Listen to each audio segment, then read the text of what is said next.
اکثر انسان اپنی کمزوریوں کو، اپنی کمیوں کو اور اپنی پرابلمز کو دیکھ کر ہم خدا فراموش کر دیتے ہیں، اس کی قدرت کو. لیکن ہم یہ یاد رکھنے کی ضرورت ہے کہ ہمیں مشکل وقت میں اپنی پرابلمز کی طرف نہیں دیکھنا، بلکہ تھرون آف گاڈ کی طرف دیکھنا ہے. خدا کے اوپر اپنے نظریں رکھنی ہے، خدا کے تخت کی طرف اپنے آپ کو جو ہے سرنڈر، کیونکہ ہماری کمک، ہماری مدد ادھر سے ہی آئے گی. اور خداوند نے ہمیں پاور اور اختیار دیا ہے، اور اسٹرینتھن خداوند ہمیں کرتا ہے.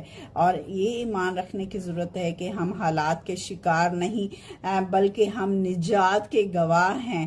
اور یہ برکت خدا نے ہمیں دی ہے، ہمیں اس دلیری کے ساتھ اور اسی بولڈنس کے ساتھ آگے بڑھنا ہے. تو خداوند اپنی قدرت سے یہ ساری پرابلم، سارے جو ماؤنٹینس ہیں، یہ سارے پتھر، رکاوٹیں خداوند دور کرے گا. God bless you.